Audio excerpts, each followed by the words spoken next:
dragostea ta. Ca un luceafăr strălucești, soarele vieții mele ești. Te iubesc, soția mea, îți mulțumesc pentru dragostea ta. Ca un luceafăr strălucești, soarele vieții mele ești. Vreau să știi Mai tare. că te iubesc foarte mult Eu. și ești cel mai frumos lucru din viața mea. Vrei să fii soția mea și să avem viață fericită împreună? Da. Da, vreau.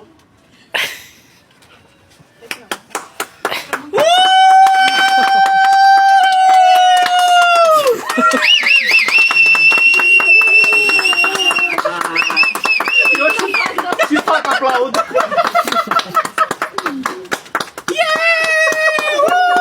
Acum aș putea să fie așa.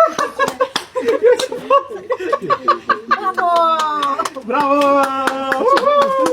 Da. Eu când duce ciprii la tine, ce-l afectează, vezi? Uite, Andreea, ta e totul.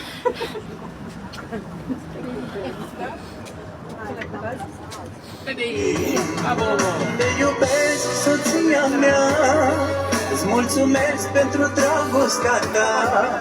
Ca un luceafăr strălucești,